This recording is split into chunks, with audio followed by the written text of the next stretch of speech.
This Restorative Justice Life is a production of Amplify RJ. Follow us on all social media platforms at Amplify RJ, or sign up for our email list to stay up to date on everything we have going on. And to get the most involved, join our free Mighty Networks community to get connected with others living this restorative justice life all over the world.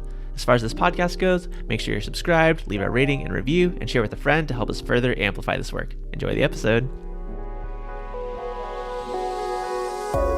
Welcome to This Restorative Justice Life, the podcast that explores how the philosophy, practices, and values of restorative justice apply to our everyday lives.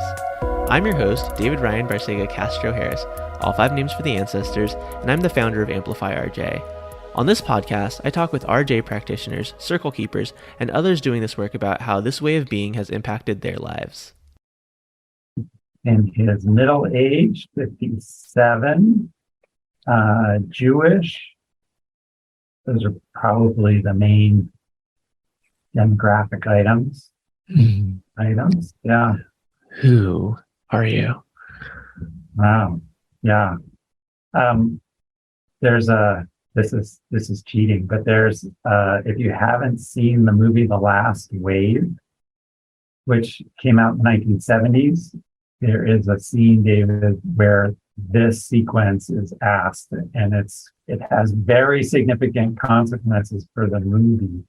So you should check that out. But that's where it gets kind of existential, and where I quickly go, I don't know, I'm just a guy trying to get by in a really strange world right now. I'm going to throw one more at you. Who are you? I think I'm a person who's pretty happy to be on the show today to talk with you.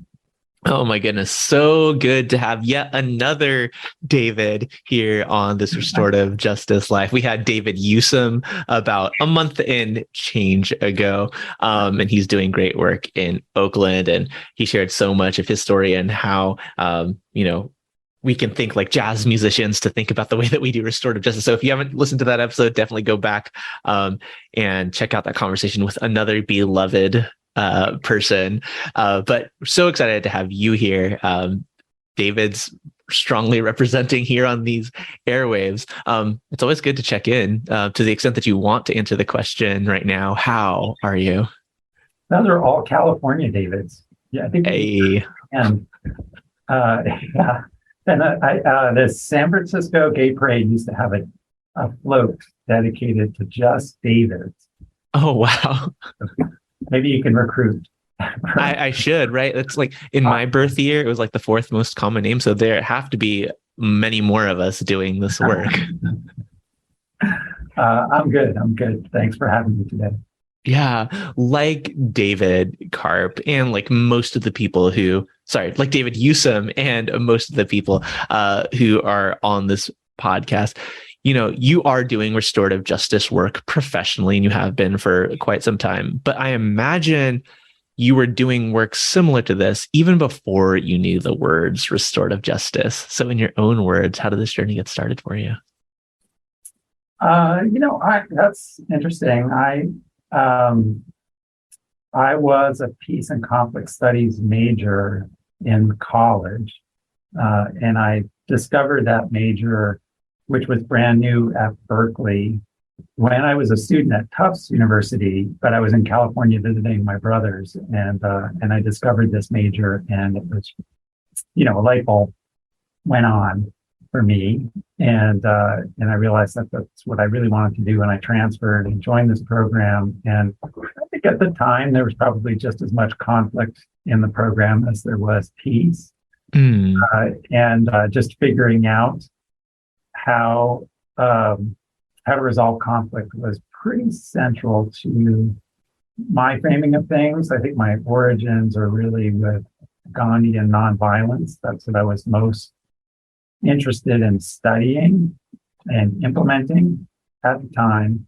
And then I went to graduate school to be a sociologist because I wanted to solve problems, social problems. So that's where I got my start. That was the larger frame. Well, I mean, all before restorative justice was a term. Sure. But where did you even get introduced to like Gandhian nonviolence, right? Because before like, oh, peace and conflict studies, like you had to have a framing of like, oh, this is something important that I want to do in my life. Where did that come in for you? When I went to college in the early 1980s, and that was one of those moments with really heightened nuclear war tensions and a nuclear freeze movement. So I was an activist, and I'd go to protests, and there would be a lot of debate about whether or not nonviolence was the approach to take, and that was really just the legacy of Gandhi and the King, or whether more drastic measures were needed, to wake people up. So I think that debate was very front and center, at least in my community at the time. Yeah. You ended up and you have been more towards, the nonviolence, right? What helped you like resonate with that framing, right? Because, Des Moines, who is a part of the Amplify ID team, is right now going through EMU's, Eastern Mennonite University's conflict transformation master's degree program. And, as much as their orientation is towards abolition, restorative justice, transformative justice, all these things, on many levels, and I'm thinking about like a episode that we did with Fabrice Gehring, who's Haitian, right? And like the Haitian Revolution is what got people their independence. Like violence has led to some forms of liberation. Violence has led to some forms of power transfer and struggle. Why is the nonviolent methods and practices something that like really resonated with you? Yeah, I don't know if it's as simple as the means have to align with the ends. Sure. In some way, or if it was reading. If you read Gandhi or if you read Martin Luther King, the moral case that they make is so compelling. It's hard to go back from that, from this concept of like, satyagraha, like truth force, like, Can you break that down for folks, myself included, have not done that specific reading?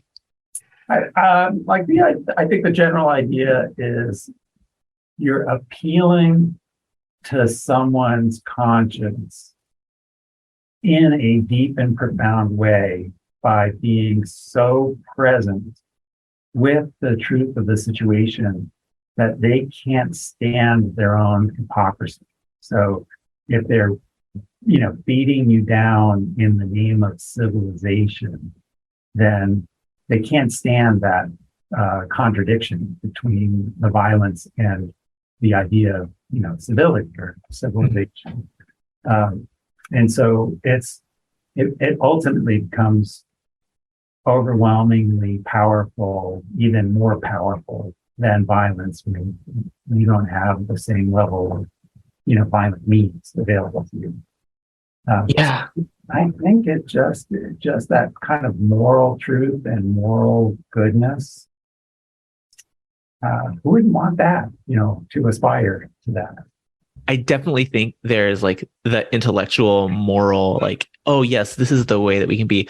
But in the face of so much oppression and repeated harm from people who seemingly don't have a conscience, and like we can talk about, how we don't believe that as restorative justice practitioners, people definitely, like, I can definitely see where folks think violence is the answer for the moment, right? Tactics of nonviolence, I'm going to say, like, aren't necessarily what every situation calls for, especially like if, and I think it like depends on like what your values are, like what your absolute values are in the world that we live in right now. I can see how it's hard for folks to like think that like those ways are the ways to go. I'm also reading revisiting, and like I'm putting this out into the universe as like a potential podcast guest. Stephen Beyer, he talks about, and many others talk about like the myth of redemptive violence. This is in his book Talking Stick, and like the myth of redemptive violence has been so ingrained in so many of us. I would say all of us, like, but it's in our media, it's in the stories that we consume, and people wanting that public acknowledgement, but also like justification of like, yeah, this person did this thing, and this is what they get. Even if the thing that they get is more harm, perpetuating this cycle, people see that as justice. Was it just like the introduction through reading that like made that connect for you, or was there something else that happened in your life that were like, oh, violence is not the answer? I don't know. I really don't. I mean, I think I was being honest when I'm saying like, I'm just trying to survive in a really messed up world. So I think all I can do is try to live in the way that I see as having the most integrity in the world.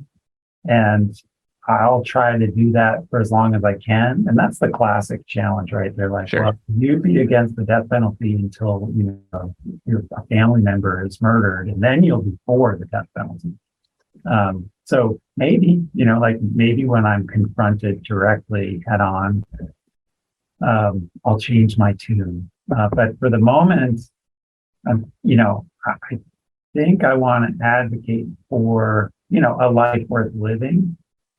But I think maybe the main thing here, and this really is as a sociologist talking, is that we are puzzling through individual choices, my own moral commitments versus collective choices. And so Gandhi couldn't do his thing by himself, or Martin couldn't do his thing by himself. He had to have enough people, a critical mass of people, buy into that model for it to be successful. And you can argue about how successful it was, or historically analyze it. But if we're going to see systemic change, then we have to operate systemically, meaning collectively. And, how we get there is the game, right? How do we convince enough people? How do we engage enough people? I think at minimum, I like to be engaged in the restorative justice community because it feeds my soul in a good way, in ways that maybe other, movement politics wouldn't, because of the stress or the anger or the fear that would just, kind of ruin me in the inside.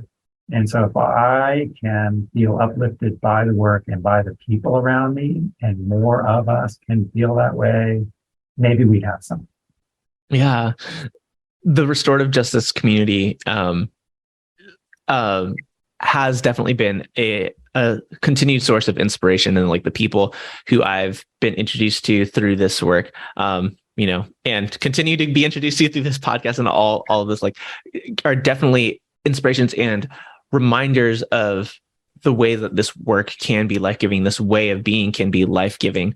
Where were you introduced to the words, the framework, and what clicked for you? I had just finished my dissertation, which was not about restorative justice. It was about moral decision-making in response to environmental issues. And I ended up at in a postdoc at George Washington University in a policy center. And the director of the center, a pretty well-known sociologist, Amitai Etzioni, said to me something that I was not expecting when I first arrived. And he said, like, what do you want to do? And I was like, what are you talking about? I just spent, years working on this dissertation. I have to keep doing that, whatever that is. And he's like, no, you don't. That's done. You can pick something new. So I was given some space to think about what felt right and important to me. And in those moments when I was pondering, I went to a conference organized by NIJ, the National Institute of Justice, and two guys from the Vermont Department of Corrections, Jim Spinelli and John Perry, presented about their brand new statewide restorative justice program. And I hadn't heard of anything like it, and I was mesmerized. And then a year later, I got a job as an assistant professor at Skidmore College, which is in upstate New York, and now we're from Vermont, and realized I could call those guys and say, I loved your presentation and I'm a new professor and I need to do research and publish things. So do you need any help? Can I do something? And they welcomed it and said, we started this thing. We got to evaluate it. In fact, it's a statewide program and we really have no idea what's going on the ground. So I was able to spend a few years working closely with them. And I would say even at that time, which was 1997, they hadn't really figured out the phrase restorative justice yet. They had invented their own term for this, which was called reparative probation. And other people then said to them, wow, what a great restorative justice program you've created. And they're like, thank you. We didn't know. And then they fully embraced it. So that program, because of its early start, got a lot of attention nationally, even internationally. People were coming to Vermont to visit and see what they were doing, how their process worked. And then they started to compare it with what was happening in Australia with conferencing.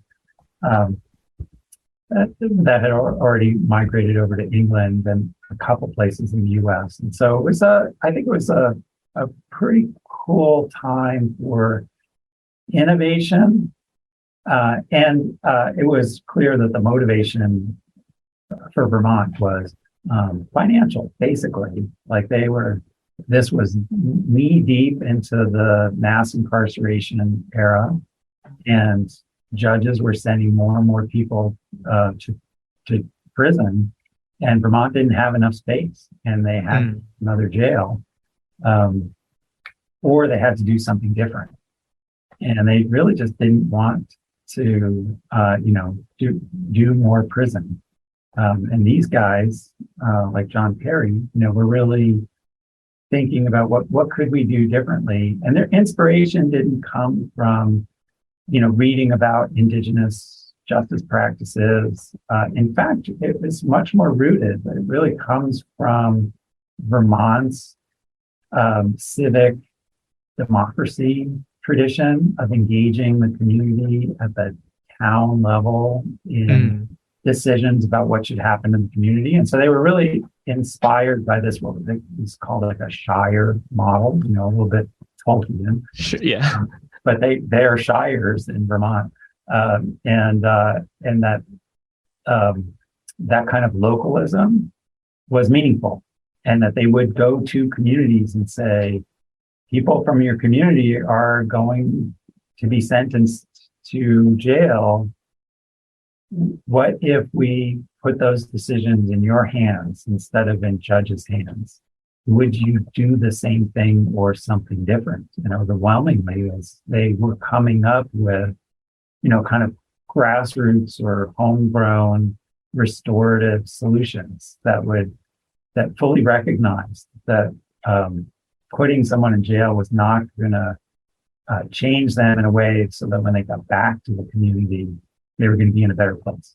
They really recognized that they wanted their neighbors to be better off at the end of whatever process they designed. And so it was rehabilitative and focused, but also attentive to addressing the harms caused to, particular crime victims and the community, and involving the community in that process. So it was very eye-opening for me.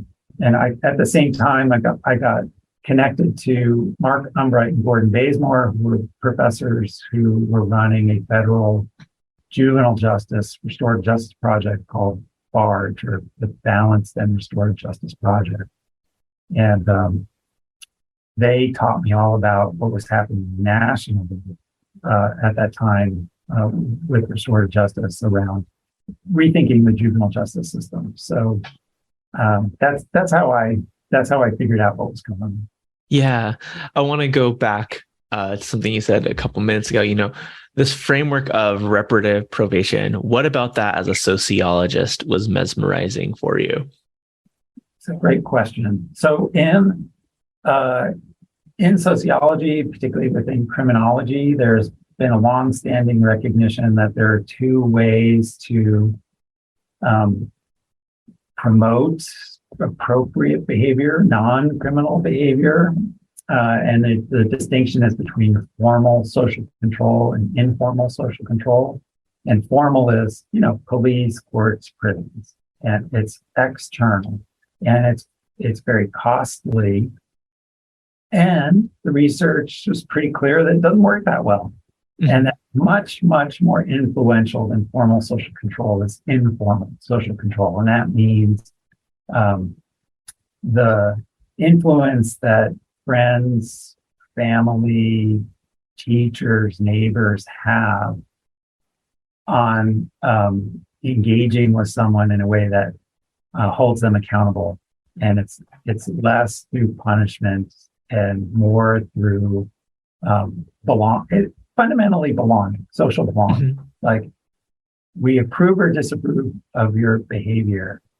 If we disapprove, the status that you have in our community is in jeopardy. You may not be able to continue to belong to our community. You might be exiled in some way from our community. And then, like in traditional indigenous communities, this is very real. Like, exile was a terrifying prospect, right? Like life and death in terms of survival when you depend on the group system. Being able to cooperate and work with the system, with the community, was essential. And if you couldn't cooperate, you had no place in that community. So there's just a lot of research about how informal social control matters. And there was also connected to Vermont, a guy in the social work program, Gail Burford, who, along with Joan Pennell, were studying family group conferencing and in New Zealand, and brought it to Canada. And this was around child welfare. And their model was very clearly embedded in this informal social control model. The original family group conferencing model, as it got translated from the Maori, was the welfare system and the court system would be represented in those decisions initially. They would meet with the family. Let's say it's around child abuse or domestic violence, and they're making decisions about custody arrangements.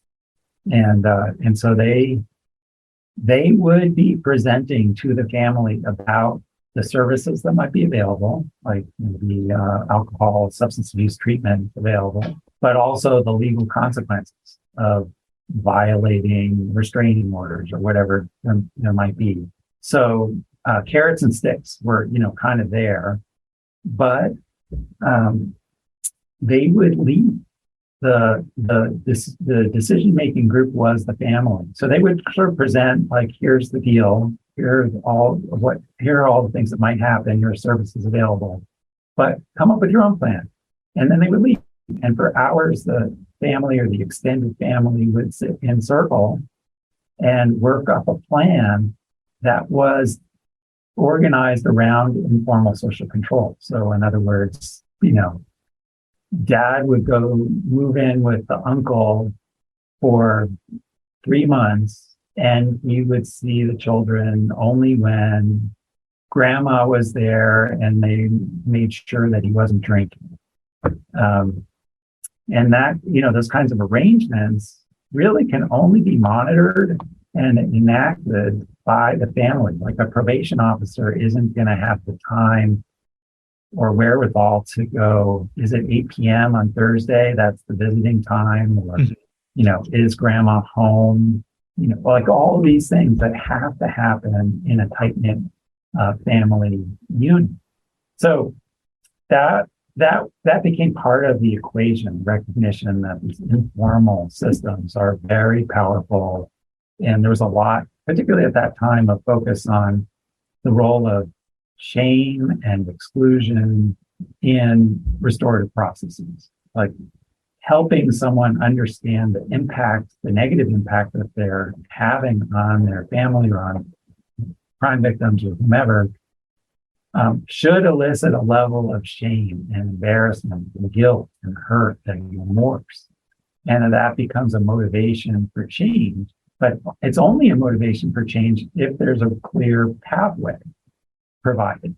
Like, here's how you can take responsibility for this.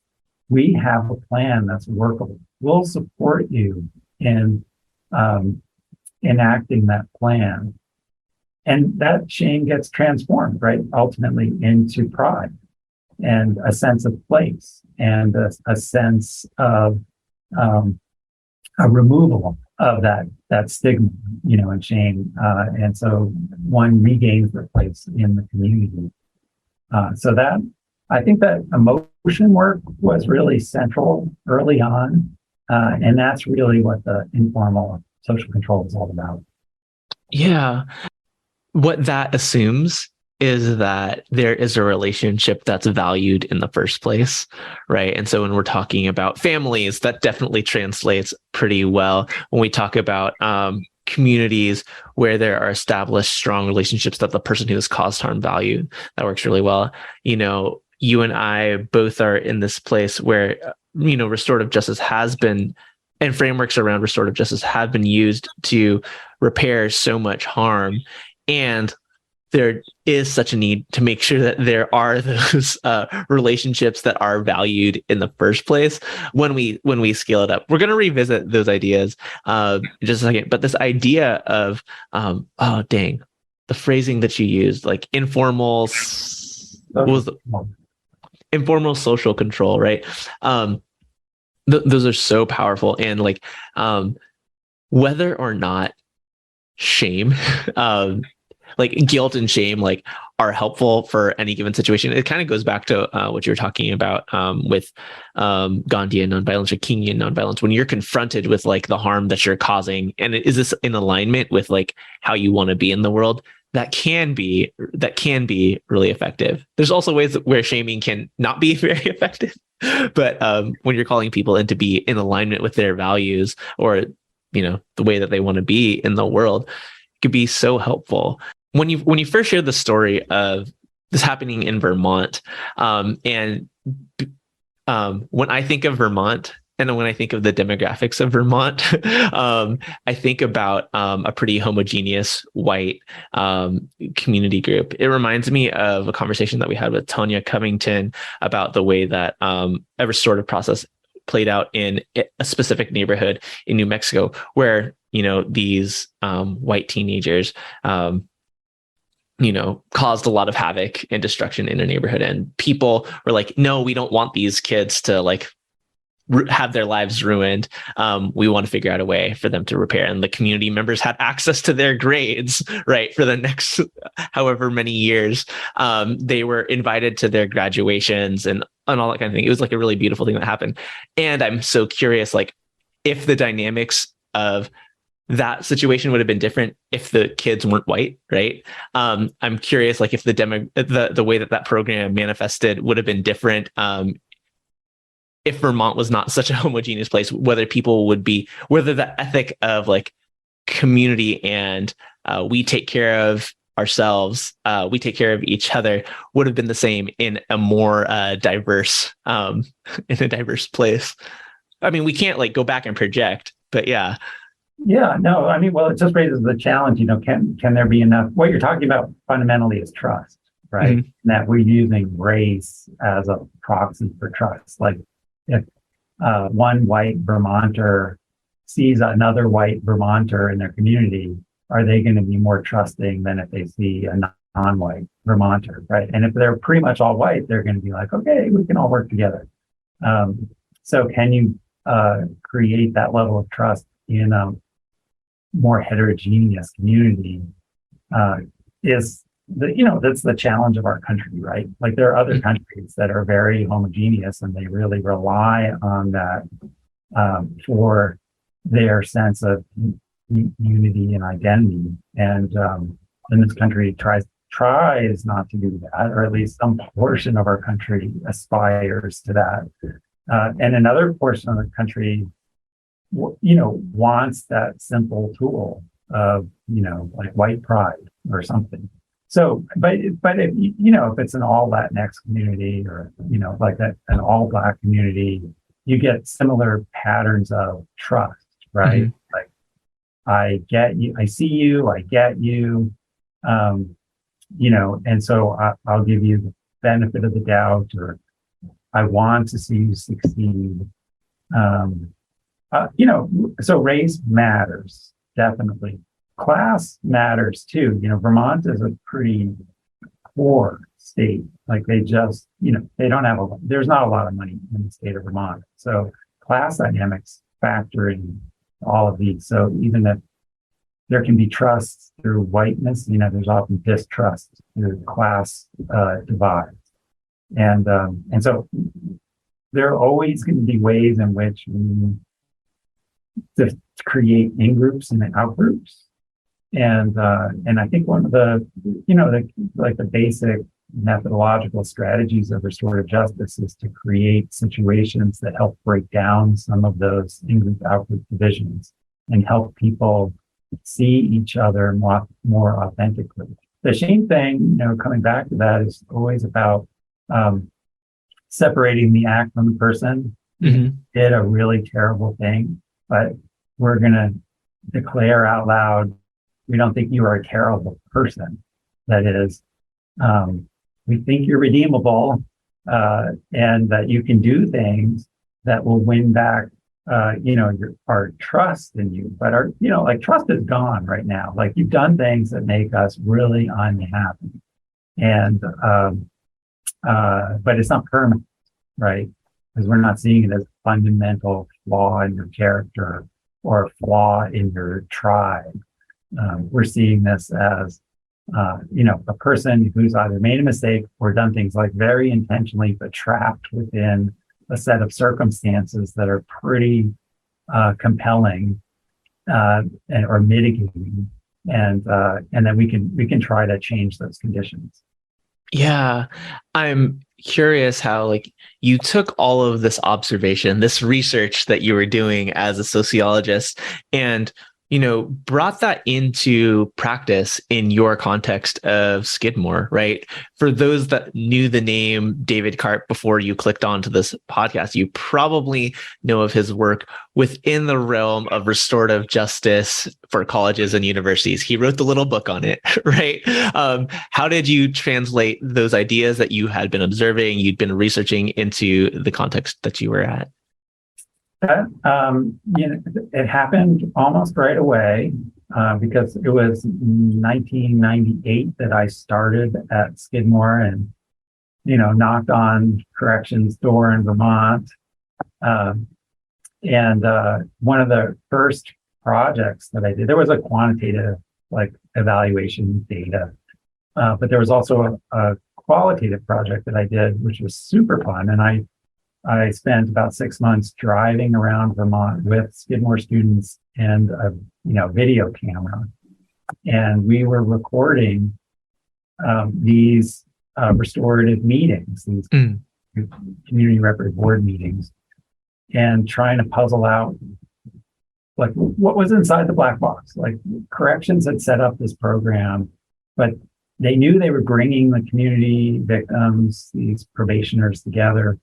But they didn't really know. They had parameters, here's what we'd like you to try to do, but they didn't know how it would unfold. So we spent time just dissecting in terms of what were the common themes, what do they talk about, where are the glitches, what happens when it goes off the rails. So I had a collection of videos And in 1999, Skidmore's students were in a bit of an uproar about our student conduct process, which they found to be overly punitive. And one good way to know if people like or dislike a process is how many appeals are filed. And if there's an appeal in every case, it means that people are unhappy with the outcome every time. And so there were a lot of appeals. And I was invited to be on a committee with students and administrators and faculty to rethink our disciplinary system. And I knew nothing about campus conduct administration. You know, I didn't have any particular interest in campus-based restorative justice. But that was the charge. And I basically turned to the committee and said, do you all want to watch some of these videotapes I have? Because it's a kind of similar process to what we're talking about here. And we basically just adopted the Vermont model for student misconduct on campus. And that started in the year 2000. And then I was actually back in Vermont for a conference, and I was presenting at this conference, like some video clips, some bloopers, some, like best of clips from the reparative boards. And they had also invited this guy, Tom Alina, to be a presenter, and we ended up at the same lunch table. And he told me that he had just trained University of Colorado Boulder in restorative practices, and that they had launched restorative program in 1999. So it's just now 2001 or two. So we were aware that Skidmore and Boulder were the only two programs at that time doing anything with restorative justice. And, I started to learn more about what they were doing and how it was different. And then we started working together. We published a book back in 2004 that was an edited volume sharing stories from different campuses doing restorative justice and raising issues around, how could it go further other than like a simple, this kid pulled the fire alarm, to, bias incidents. So they were simply called hate crimes back then, more serious offenses. And then we just started educating other campuses. It just kind of grew from there. So I just got increasingly interested in its applications on campus, and I became a dean for some years at Skidmore, where I was in a position where I could do more of it on the ground and not just talk about it and write about it. And that was really helpful. So now I'm just aware of so many programs across the country, which is pretty cool. Yeah. So quickly wanting to shout out Restorative Justice on College Campuses, promoting student growth and responsibilities and reawakening the spirit of campus community, 2004 book, correct? Yes. That's right. then the little book of Restorative Justice on College Campuses is the one that has been more college and universities, right? Is the one that has been more widely circulated. So if folks want to, learn more about the details of like the things that you're researching, just plugging your books really quick. But as you started in that process of implementing this model of conferencing for these incidents of whether they were bias, students pulling fire alarms, more serious things, how did that go? How, you went from a process where people were appealing left and right. What was the transformation that took place? It went surprisingly smoothly. Not surprisingly, students were very happy to have this different model in front of them. And it was primarily student-led, meaning that we trained students to facilitate these restorative processes. There was a mix, there was faculty and staff involved, but there was always a student, lead facilitator. And And so it became a really cool growth experience for students and a way for them to be involved in in the community in a meaningful way. So we had a lot of student support. And I think on most campuses, that's really the key to success for any program. There were people who were skeptical, certainly like our campus safety department, these are like a lot of campus safety departments are led by retired police, and they have, much more of a traditional law and order orientation things. And it took them longer to embrace it, but they did. And one of the ways that, was compelling for them was that they traditionally don't have a role in a conduct process. So campus police will investigate and file a report. Mm-hmm. And then and then it goes again into like the black box, and they don't know what happens. And so they usually assume nothing happens, like that their good work is unrewarded because all those like softy liberal administrators are just gonna let the kid off and send them back to their residence hall. But we started involving those campus safety officers primarily as harmed parties.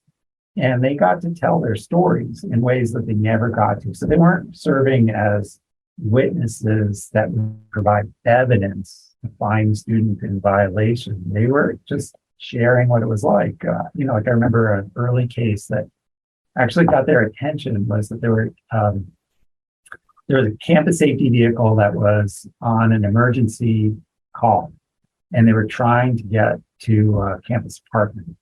And this was on a Friday or Saturday night, and late, and lots of students out and about partying, and there was a crowd of students in the road blocking the path for them to get through.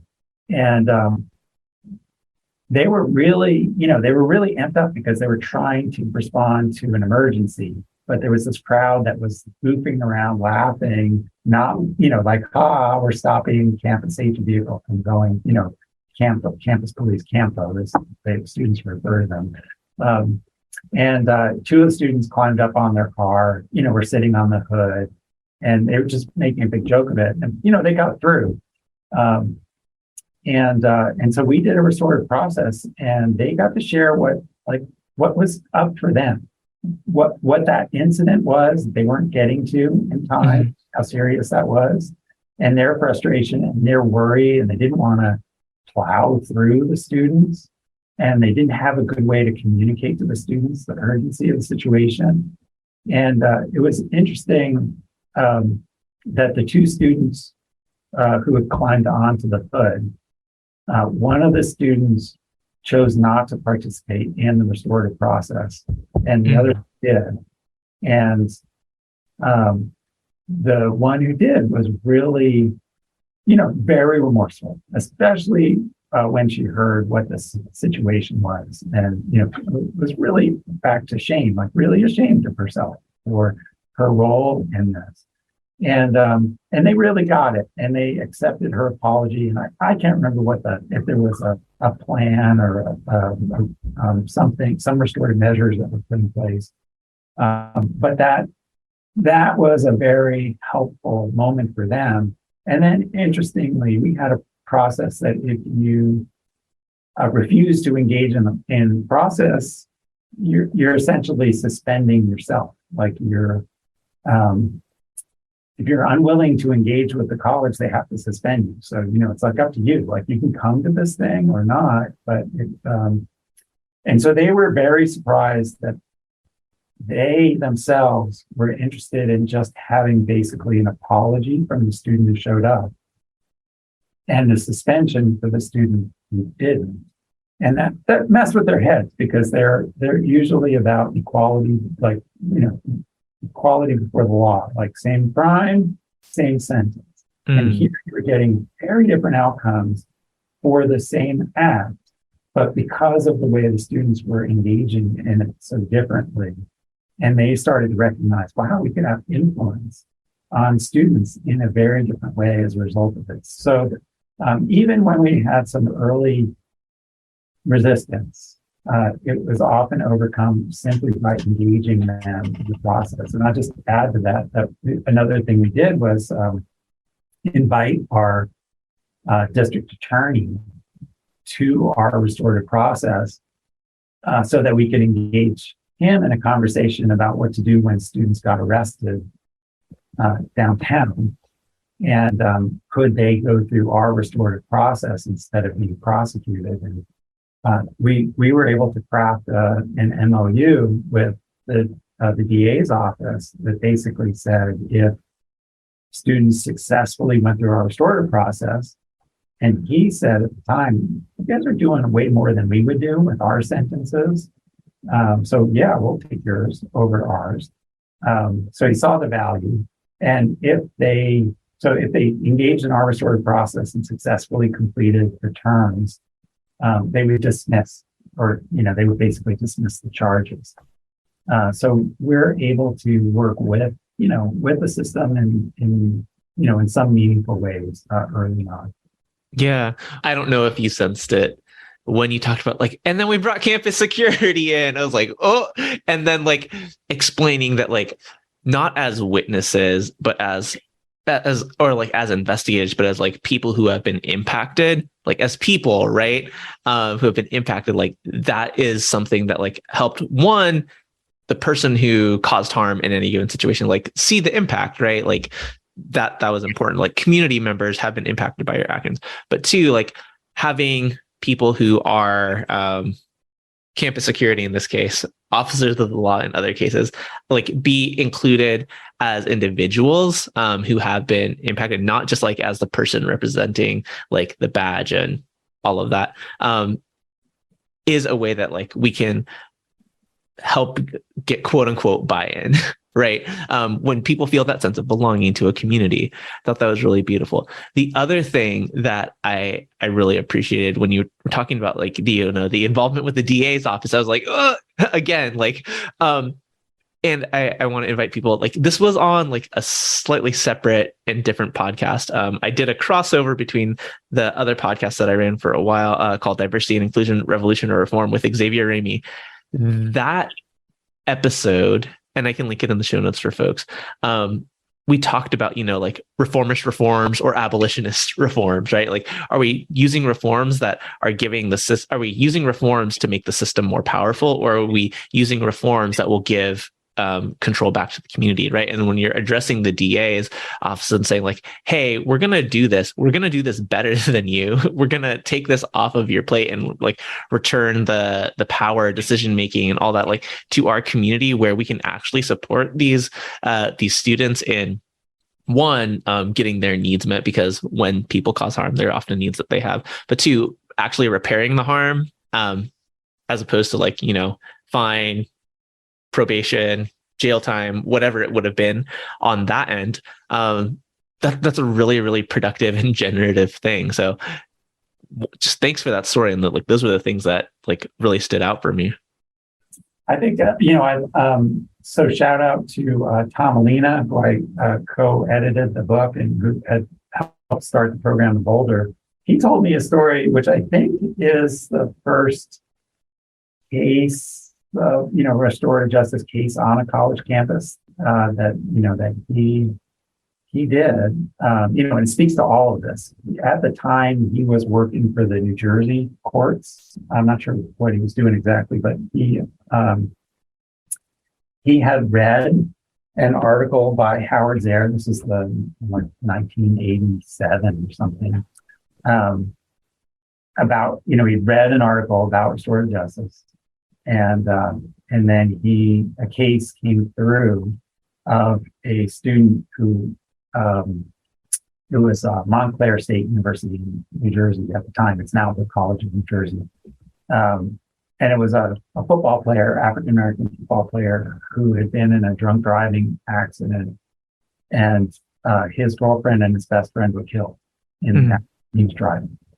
And so that was simultaneously a criminal case and a campus case, that the campus needs to decide, suspending, expelling? What are they doing in response to this?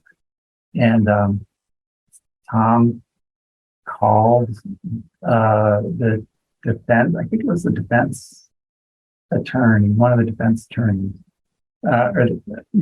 for him, and said, I just read this article about this thing called restorative justice, and I think it would be really good for this case. And the guy's like, well, what is it? And how do you do it? And he's like, I have no idea. Like, but let's try and figure it out. And he ended up meeting with the parents of the, one of the kids who was killed. And basically the parents said, it was really luck of the draw who was driving. They were all drunk. And they wouldn't have wanted to see their friends go to prison over this. Like, they would want them to take responsibility and, basically live, like 3 good lives, and that process influenced the criminal sentence, meaning it lightened it dramatically, and enabled the student to, I think the student was automatically expelled or something like that, but was able to become readmitted and complete his degree. And so, there are ways, anyway, that's all to say there are ways in which the systems can work collaboratively, and that we can involve, the harmed community in some really meaningful way. So I think that's the first example of a college student case. Yeah. Well, I mean, formally at least, right? When you and I, before this call, before we started recording, we were like, what is the thing that we want to make sure that we talk about? And right, it's like, so far we've been talking about all of the ways that, like, we've used like restorative paradigms to like resolve harm, resolve conflict, address hurt, bring people back into community. To your point about, trust being the thing that exists within homogeneous communities like Vermont, right? Making people like more willing to engage in like a process like this, right? This student's, like, the passengers in that car being his best friend and his girlfriend, right? Those parents of those young people are like way more likely to have empathy for this person. The thing that we said that we wanted to talk about is like, how do we make sure that restorative justice is not just limited to that like repair of harm process? How do we make sure that we are building relationships, building containers, building trust proactively? So of course we are preventing more harm in the first place, but when harm happens, we're much more likely to be willing to engage in these processes with the people who have been harmed and cause harm. When restorative justice made the leap from, in contemporary applications of restorative justice, made the leap from it just in the criminal legal system to educational systems, primarily K-12 schools. That was such a pivotal moment for this question, because schools have been responsible for building learning communities and safe communities and caring for children, making sure that they're learning not just the lessons, but learning life lessons. And unfortunately schools are really the repositories for all social, a lot of social services, and trying to make up for a lot of things that are happening in communities, where kids come to school without breakfast, or can't afford lunch, or, need social workers on campus. They have all kinds of needs. And so the recognition that schools aren't just places for academic learning automatically pushes us into this question of how do we live together? How do we work together? And teachers have to do this every day in the classroom. The first thing they have to do is build a container where learning can happen. And if it's chaos, learning can't happen. And so they have to build relationships. They have to build trust. or they can go really authoritarian, right? So you're in trouble for, whatever, closing your eyes or opening your eyes or turning to your left or turning to your right, so restorative justice in schools is really taking up that question, how? And so that's why circle practices have become so important in school communities, is that they just create this space for people to make the transition from their external lives to the classroom, to see each other, appreciate each other, solve problems together. And then, as you said, when bigger problems happen, have a methodology in place that, it's always like a marker of success when it's the students who say, we need a circle, right? They're looking for this method that they're familiar with to resolve issues that they feel like they can't handle all by themselves. You're absolutely right. You can't really be successful with restorative justice if it's only reactive. And in criminal justice, it's, that system is designed to be reactive and after the fact. And so it's inherently limited. And our work in schools should help us help inform how these systems could change, for the better. Like we see some of that, even just the changes with policing, where we have mental health workers doing early intervention, being first responders as opposed to cops, is a recognition that we need to engage in very different ways. And we need to have people who can build trust and not just engender resistance. Yeah. In the work that you were doing at Skidmore, how did you help ingratiate those values, those practices beyond just and this is what we do in student conduct? We did, for example, for years, and worked with another really skilled restorative practitioner, Duke Fisher. We worked with our orientation program, and we at Skidmore had a pre-orientation program that about half the incoming first-year students would participate in, and that was a few days of basically fun before the semester started, so that students could acclimate and make friends before they have to get deluged with homework. And Skidmore has first-year seminars. And faculty all teach these first-year seminars. And along with those seminars, faculty are able to select a peer mentor who is a more senior student who becomes a peer mentor for the first-year students and works with the faculty member alongside in that seminar and does a lot of things outside the classroom as well. And those peer mentors every year were selected through fairly traditional means, meaning they're selected because of their very high academic success and their very high social involvement. So they're, class presidents and leaders on campus. So they're very extroverted, socially confident, academically successful. And we did these amazing circles with those peer mentors, preparing them for the arrival of students. And one of the questions in circle round questions that we asked was, given what we've learned about the challenges that students arrive on campus with, whether it's eating disorder, or parents just divorced, or they've got financial panic, or they have a learning disability, or, all the many things that could derail someone from succeeding as they transition to college.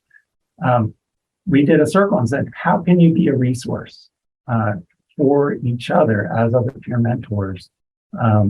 And around the circle, all these students would say all of those things. I'm a child of divorce. I come from a home, with domestic violence. I'm a DACA student, and my parents are on the edge of being deported. And it was just so striking to me that those students who we thought of as our top students who live perfect lives, there's no such thing. and that they saw how their own stories would be like a touchstone for other peer mentors who could lean on it and say, like, I've got a student with this situation and I know you have experience with this. Can you help me? Would you be willing to have a conversation with this student?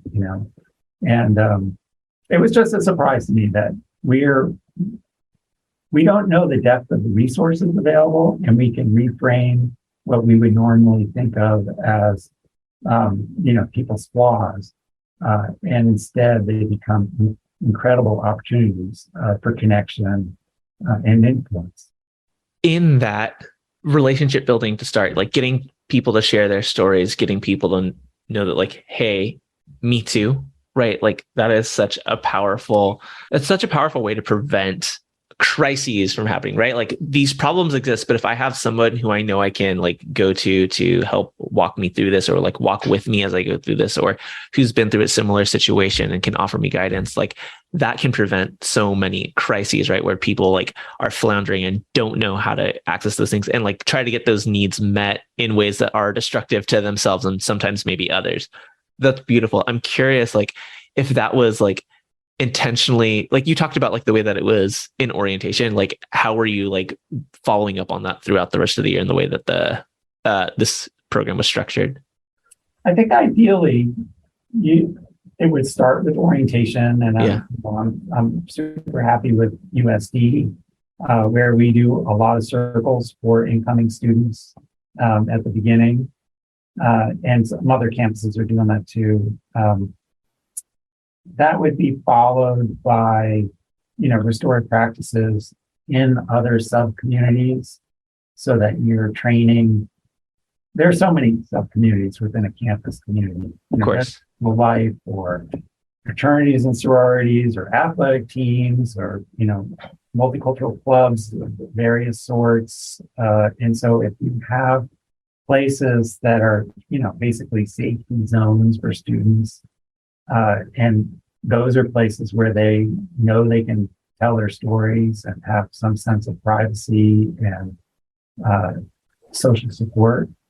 That's how you build trusting communities. We had one of my master's students who graduated this past spring. Her name is Monique Appel.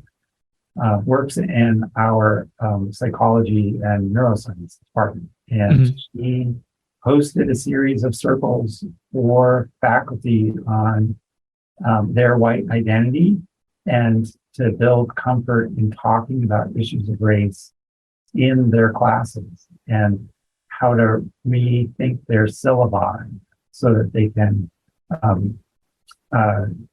be more inclusive in the framing of things. And it's just creating spaces that people really do appreciate, that often gets them over an edge where there was hesitation or resistance or unwillingness.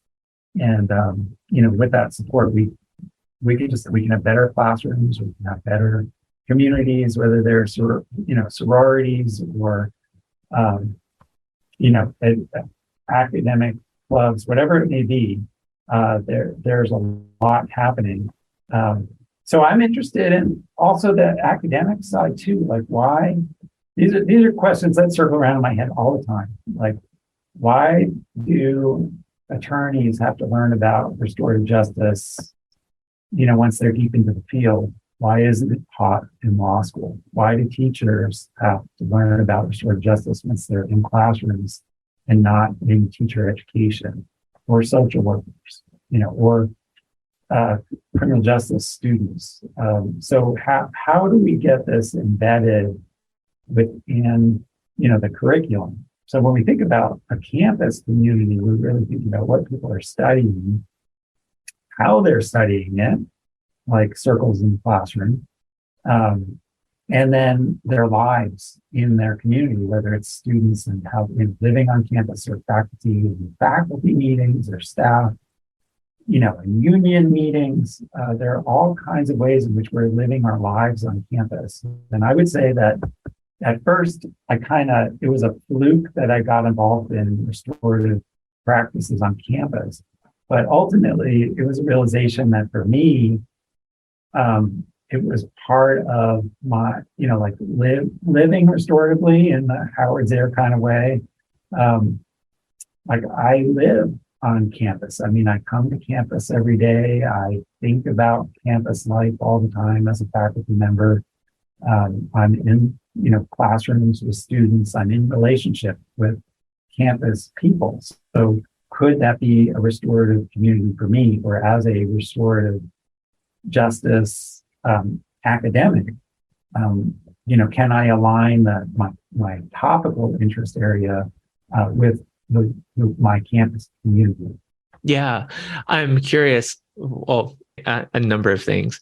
One, like, you've made the migration across the country. We made that migration at the same time, from east to west. We're both in California. You're at the University of San Diego, not to be confused with UC San Diego. I've made that mistake a couple of times. But you're a professor. You're heading up this center. And there are infinite applications to where restorative justice, restorative practices, these circle ways of being can be quote unquote implemented in campus life. I want to touch on like the work of the center in a second, but like I'm curious, like as a professor, right? Like of leadership studies. And you can explain what that means because I just did heavy air quotes. Like how are you bringing that into the academics of how you're preparing your students to navigate the leadership world? Well, I'm a sociologist by training, and I had no idea what leadership studies was when I first arrived, frankly. And I think we're all sort of figuring it out because it's not a traditional discipline, which means it's interdisciplinary by nature. And so you have, you have sociologists and you have economists and you have psychologists, all kinds of folks with different backgrounds, making sense of what leadership is all about. And we have a fairly critical, in the good sense of the word, take on leadership studies. That is, we're primarily focused on grassroots leadership, or leadership that is, non-hierarchical in its focus, and leadership of nonprofits and leadership of educational systems. So, how do you lead well? And so for me, two questions keep coming up that are basic restorative questions. Like for a leader, can you lead in a way that builds community, that helps an organization or a team or a school, work well and thrive together? So that's a fundamental restorative practice, right? Circles for community building. And then as a leader, how can you effectively respond to conflict and harm? Those are standard responsibilities of leaders, is responding, successfully to that. And we have answers to that in restorative justice. So leadership studies for me is just another way of talking about restorative justice. But that framing is helpful to me because I think largely in the restorative justice movement, we're good at training facilitators, but not other aspects of restorative justice leadership, like building a program, changing policy, lobbying, advocacy, evaluation, assessment, all these things that keep a restorative organization going are not the things we teach in a skill building training. And in fact, the people that are drawn to restorative justice are probably natural facilitators and may not have skills in these other areas and really need support.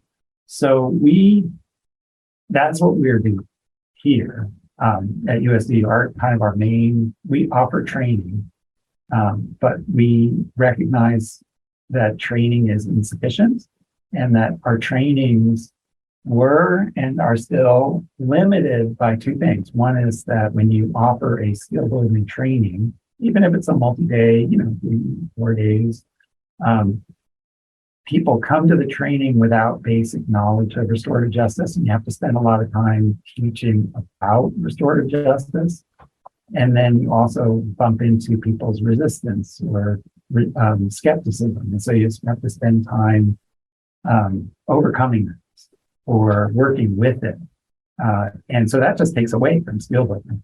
And then on the other side of the training, people leave the training, and even if they have a fabulous, life-changing experience, they go back to wherever they're from, and that doesn't mean they can immediately implement or will have the opportunities to use those skills they just developed. And so we designed our certificate program as a 3-course sequence to address those, like a what is restorative justice course, that's the academic one, and then a skill building intensive to learn how, and then a practicum that's designed to support new apprentice RJ facilitators in developing their skills and becoming more confident, as well as becoming leaders and either sustaining or building new programs in whatever sector that they're in. We get a lot of people from different systems. So you get somebody from a hospital or from a nonprofit organization or probation or a elementary school. So they're coming from a variety of contexts, and they go back and they often have the same question of like, what do I do now? Mm-hmm. I need help, and I need help from people who are in similar contexts, with me. And so we have a network of mentors who help them, who have particular expertise in whatever area they're trying to work in. So we have a certificate program, and that raises all kinds of questions about professionalization and elitism, and we're sensitive to that. And it's a true conundrum because we're trying not to be exclusive. And we also recognize that there's a lot to learn, and that people are hungry for information and hungry for support. And so we're as best we can trying to be sensitive to that. And so we offer a lot of that. Our solution is we spend a lot of time creating a strong scholarship program. And so we offer a lot of scholarships for people to participate in our certificate program. Mm-hmm. And our program is for graduate students here at USD. And they can do the certificate as part of their degrees, master's or PhD program. Or people can do it through our professional certificate. So they're not affiliated with USD, but they're, like I said, a teacher or a probation officer or an assistant district attorney or whomever. And they want the skills, and so they can do our program as well. We get, of course, because we're known for higher education, we get a lot of administrators and faculty from across the country who want to bring restorative justice to their campuses. Yeah. There's no doubt that there is like so much to learn for somebody who is like trying to step into this work. And so much of the things to learn are like readily available to you with like Google searches, or at least like academic journal searches, or like on YouTube videos or on podcasts. What is also like so crucial to learning this way of being, right, is that practice of one, sitting in space with people, being able to feel what that feels like to both hold space and be held in that space. And then like the practice of facilitation. You talked about the mentorship aspect of all of this. What does that look like? Well, it begins with our second course. Well, really, it's throughout. So in our first course, we have a lot of interviews with different practitioners. Mm-hmm. And ideas that you should, through that course, see people that resonate with you. So it's a very diverse group in every sense of that word, in terms of like the kind of work they do and where they come from, their perspective, their backgrounds. And the second course, the training team tries to draw from a variety of practitioners who have skills, but it really is in the third course where we have we develop communities of practice, so that K-12 people get clustered together, where people who are specifically interested in RJ for sexual harm get clustered together. And so there a community of practice, meaning they're studying and learning and practicing together, and they're learning. We get people like, they're not babies, these are advanced, skilled, wise people who have a lot to offer, even if they're new to particulars of restorative justice. And so they're learning from each other and supporting each other and bouncing ideas off each other. And then they're connected with a mentor who is got a lot of experience in that particular area. So if it's sexual harm, Title IX on college campuses, we'll have somebody who's built a program, done a lot of cases, who is working with that particular group, and that they can get ongoing support from as they try things out, or as they try to gain traction on their campus, or whenever the context is. Yeah. If people want to learn more about this program, all that you have going on at USD, University of San Diego, we'll link it in the show notes, but where should they go? What should they look out for? Yeah, just go to our website. That's the easiest. So it's sandiego.edu/RJ. It's very simple, but yeah, please put it in the show notes. I think you can Google us, and our website shares what trainings we're offering and more about the certificate program. We're hoping to build a master's program in restorative justice. And we also have PhD students who are, that's what, because RJ is not a discipline. If somebody wants to get a PhD and focus on RJ, they're where do we go? So you go find somebody like me who knows about RJ and can support them. So we have PhD students who are doing their dissertations on restorative justice, which is really fantastic. Well, thank you so much for everything that you shared. We'll be back with the questions that everybody answers when they come on this Restorative Justice Life right after this. As we've heard, so much about doing this work is the practice, but it's always great to have some fundamentals. So if you want to tap into the Intro to RJ Racial and Restorative Justice course, the link to engage in that learning is in the show notes. If you want to go deeper in your practice or explore other aspects of doing work that is restorative and building a better world for future generations, we have learning opportunities for you too, both in courses and live workshops. If you're in a community, school, or organization that would benefit from this learning, we're more than happy to get on a call with you to talk about how we can support this work in your context. In addition to rating, reviewing, and subscribing to this podcast, amplification of this work also means sharing these learning opportunities with others. So if there are individuals in your life who you want to really know this work in a deep and meaningful way, and you've found the things that you've heard here on this podcast really relevant, please send them our way. It's how we literally amplify the work. Now back to the questions that everybody answers when they come on these airwaves. All right, we've talked around this, David, but I don't think we've gotten an answer. In your own words, define restorative justice.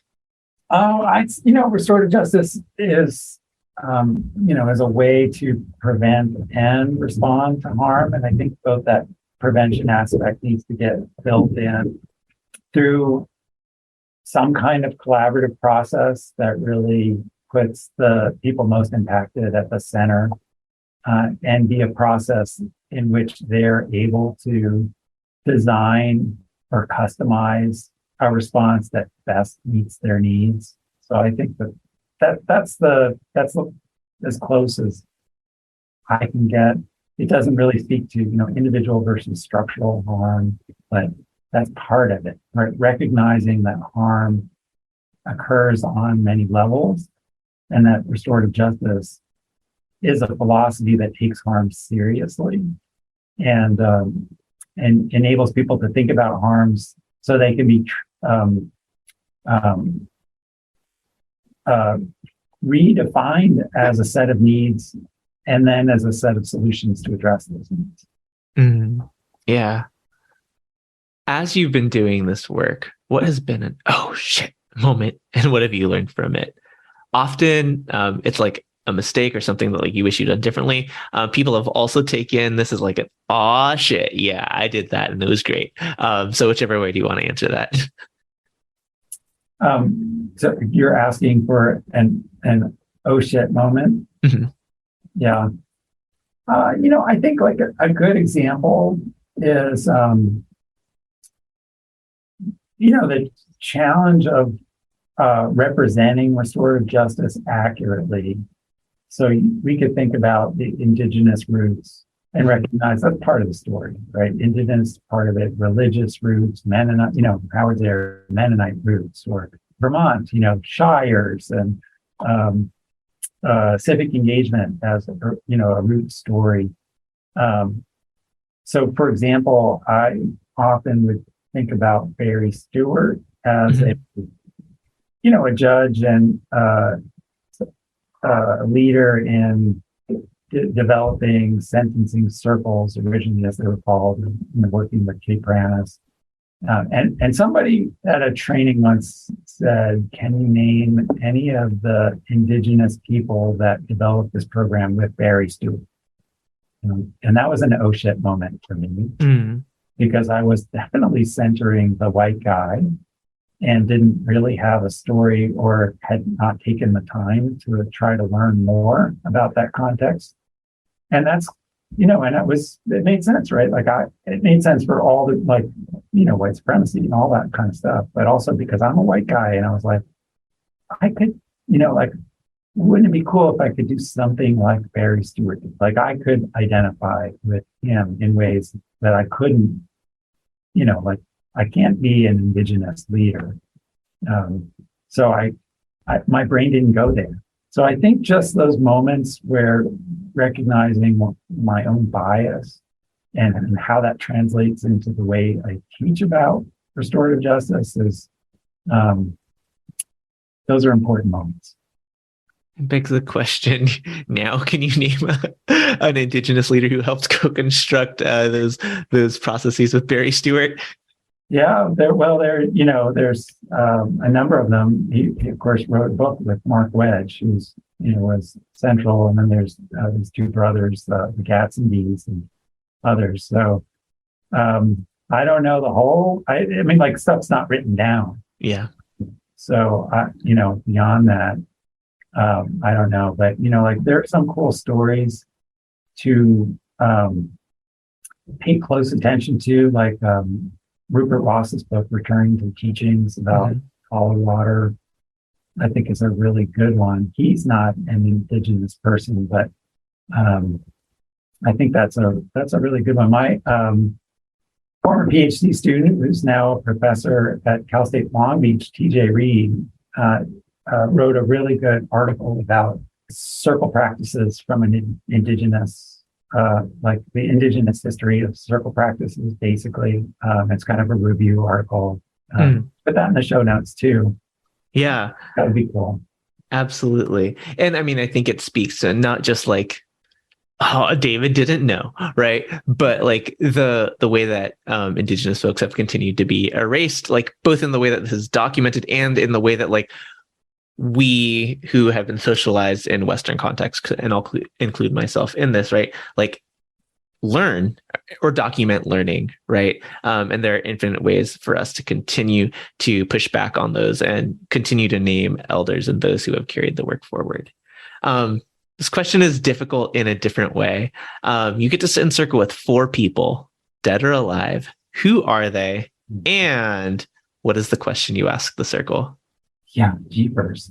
Well, we did start this whole conversation with Gandhi and Martin Luther King. That would be pretty amazing. Yeah. So that's 2, right? I have 2 more. Seems like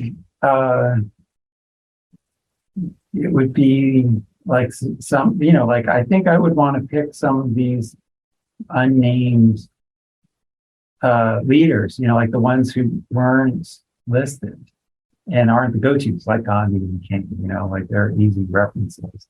And so maybe it would be, I don't have the names, but it would be like that, that grandmother who knows restorative justice in her bones and, but, hasn't put pen to page because of their circumstances. And then the question, I'm interested in those, when did you know? When was it right for you? Because if you read biography of Gandhi, he didn't start out as Gandhi.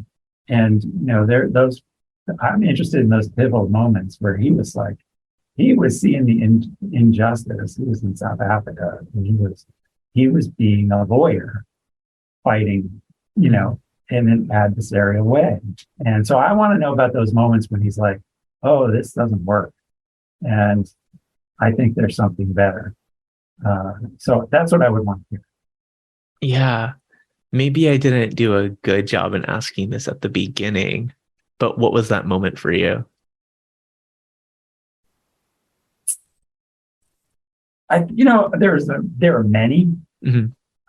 There are many, but there was one important moment for me was back when we were recording videos in Vermont, and I was working the camera, and I heard a story. Woman's name was Melissa, and she was on probation for basically punching her mother-in-law in the face and breaking her nose. And the conversation prematurely went to apology. Like, I think you should apologize. And she was being very honest and saying, yeah, let me tell you a little bit about her and why I punched her. And you could see just how locked into the conflict she was, and that she was not in an apologetic frame of mind. Mm-hmm. And there was a community member in the circle who said, let me see if I understand what happened here. So you were at home and you have a child, you have a little boy, he's 3 years old. And she's like, yeah. And he was there. Yeah. So basically he got to witness an act of violence by his mother toward his grandmother. Is that right? And she just broke. I mean, that was the moment for her when she was able to step out of her own conflict and kind of fixed gaze on how the mother-in-law to what this would have been like for her child and what lesson he was going to take away from this. And then she turned it all around in that moment. Like, oh my God, I have to have her over to dinner tonight. Like, it was such an amazing facilitator move that it made me think there's something really profound about this. If you're able to engage people in a way that really connects to who they are as people and who they want to be in the world, we can really see change. And it was not standard, because the normal method is to just develop empathy for the harmed party. And that wasn't working. And so she had to do this role-taking thing, shift from the harmed party to, this other harmed party that was unnamed so far, her child. And I thought that was so amazing. I was like, okay, this is not what the courts do. Yeah. Yeah. No, that's such a cool story. I'm thinking the amount of quote unquote reps that you need to get in as a facilitator, to have that move, one, sometimes people can think of that thing in the moment. And often if you're present, and really some of that was just reflective listening and summary, right? But sometimes that saying the exact thing and people oh my gosh, how did you pull that out of it? It was it's just being in the practice, being present and listening. Yeah. That was so great. So I think I have 2 more questions. One requires a little bit of homework from you. Who's someone that I should have on the podcast? And you have to help me get them on. So 2 people come to mind. Both are recent PhDs from our program. And one is a person I mentioned earlier, TJ Reed, who is now a professor of Native American Studies at Cal State Long Beach. Mm-hmm. And is doing really powerful restorative work both on campus and off. And another person is Pedro Flores, who just finished his PhD this spring and is bringing restorative justice to healthcare. Is really pioneering how we can transform our healthcare system, which is incredibly hierarchical and toxic, and causing harm all the way down the line from, those that are high on the hierarchy down to other people down to, students and then ultimately to patients. So I think, in terms of newcomers to the field, they would be great people to talk to. Good to know. I've already located them on LinkedIn, but the introduction is always helpful. So looking forward to having them on these airwaves soon. And finally, we've mentioned it before, this work at the center, but you can expand the call beyond this. How can people support you and your work in the ways that you want to be supported? I think, I don't know if it's just me, but I think that in nonprofit world in general, there tends to be a scarcity mindset, which means that we compete for resources. And if one organization gets a grant, that means another one didn't. And if we collectively in the restorative justice community could do that differently and be mutually supportive, I think that's needed. I mean, we're small enough and under-resourced enough that there's plenty of room for everyone for growth. So let's figure out how to work together. That's a call towards the restorative justice community at large. Yes. Yeah, I mean, it pertains to, you started with asking what would be helpful. Oh, yeah. I have a Center for Restorative Justice at USD, and there are other centers for restorative justice on other campuses. And we're having conversations about, how can the Center for, Restorative Justice and Peacemaking at University of Minnesota collaborate? How can the Center for Urban Resilience at Loyola Marymount collaborate? How can the Center at Amherst College Center for Restorative Practices collaborate? We don't need to be carving out our separate niches and saying mine's better than yours, or I got this grant and you didn't. What can we do together?